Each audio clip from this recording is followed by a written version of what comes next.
निलंबित आईएएस पूजा सिंघल को अभी जमानत के लिए और इंतजार करना पड़ेगा। जमानत याचिका पर जवाब दाखिल के लिए ईडी ने कोर्ट से समय की मांग की है। ईडी की तरफ से मनरेगा घोटाले से संबंधित मनी लॉन्ड्रिंग मामले में पूजा सिंघल के खिलाफ मुकदमा दर्ज किया गया है। बताएं आपको कि आईएएस अधिकारी के अधिवक्ता विश्वजीत मुखर्जी ने बीमारी का हवाला देते हुए अदालत से जमानत याचिका स्वीकृत करने का आग्रह किया।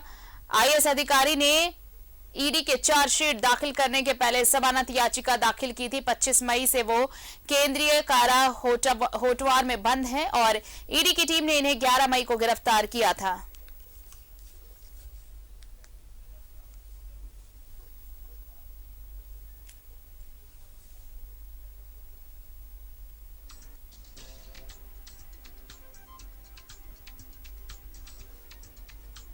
चार जुलाई को अब इस मामले की अगली सुनवाई होगी।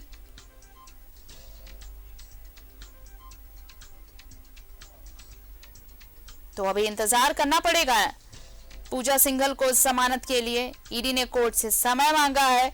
अब 4 जुलाई को अगली सुनवाई होगी इस मामले की। ज्यादा जानकारी दे रहे हैं सहयोगी दीपक इस वक्त हमारे साथ जुड़े हुए हैं। दीपक, देखिए आज सुनवाई होनी थी लेकिन अभी इंतजार थोड़ा लंबा पूजा सिंघल का, क्योंकि जमानत पर सुनवाई अब अगली तारीख 4 जुलाई को होनी है।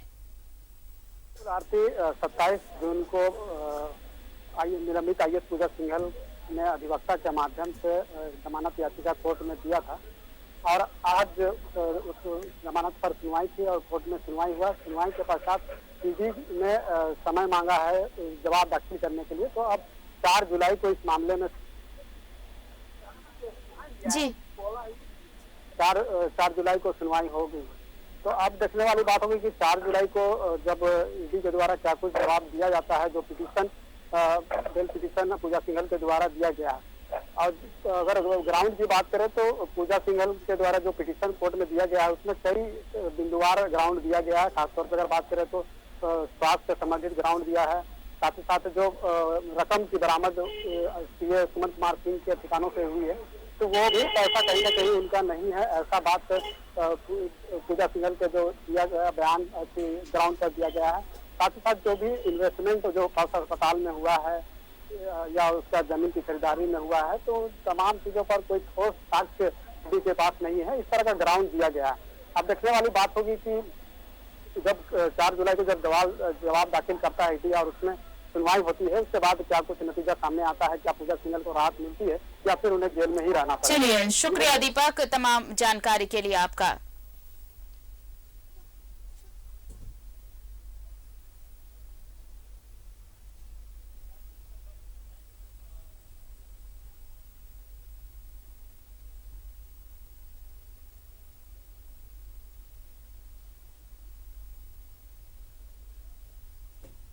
तो जमानत याचिका पर जवाब दाखिल के लिए ईडी ने कोर्ट से समय मांगा है। अब 4 जुलाई को मामले में अगली सुनवाई होगी। बीमारियों का हवाला देकर जमानत मांगी गई है।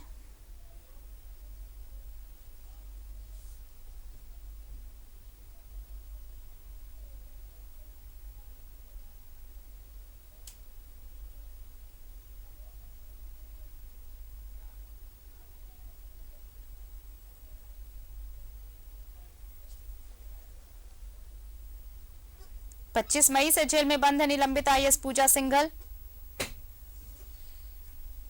पूजा सिंघल को जमानत के लिए भी और इंतजार करना पड़ेगा।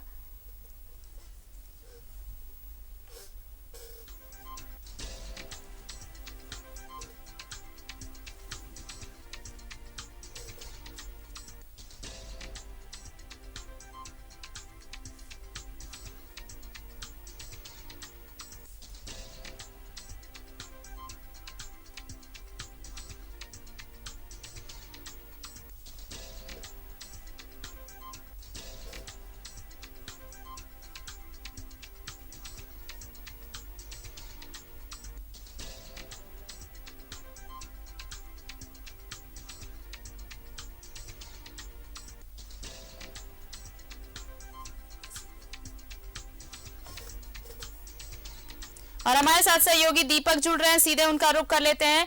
दीपक, देखिए बातचीत हो रही थी, लेकिन ये भी बहुत सही है कि ईडी ने जवाब दाखिल करने के लिए समय मांगा है और अब इस मामले की सुनवाई 4 जुलाई को होनी है, यानी पूजा सिंघल को जमानत के लिए इंतजार करना पड़ेगा।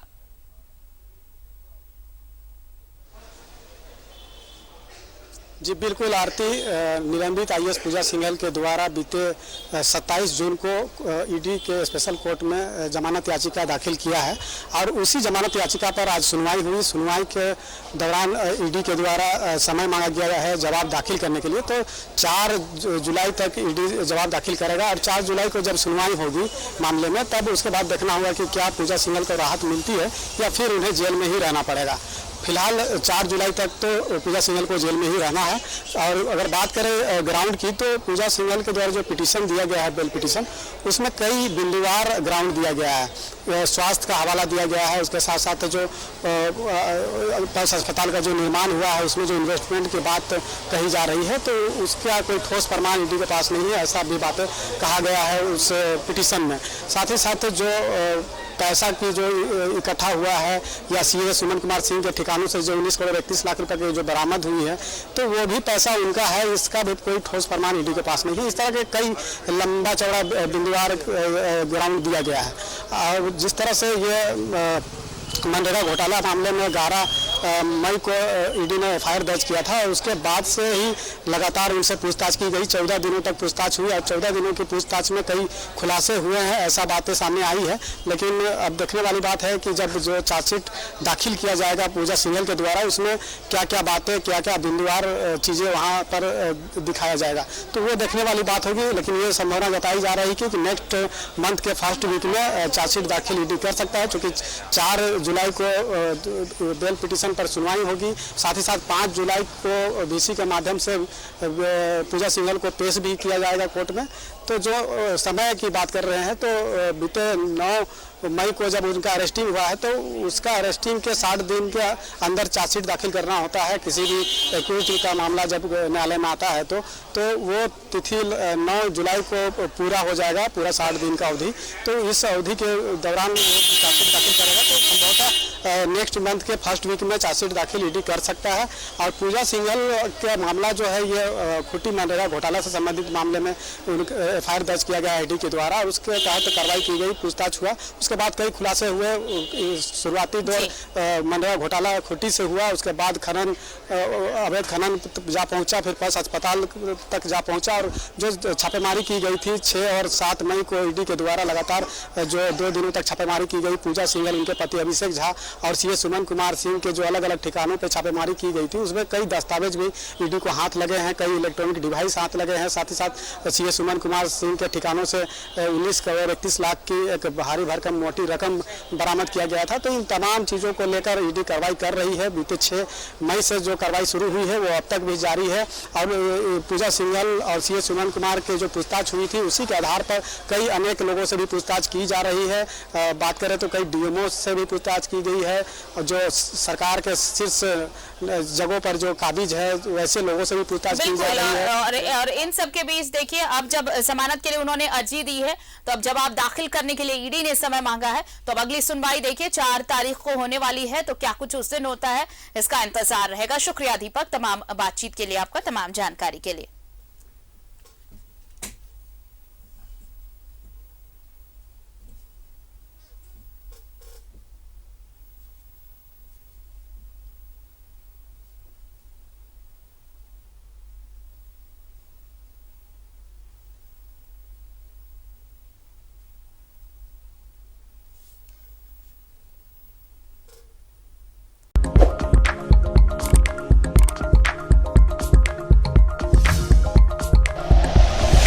Like and share videos, subscribe करें हमारा चैनल और प्रेस करें बेल आइकॉन। न्यूज़ 11 भारत, सच है तो दिखेगा।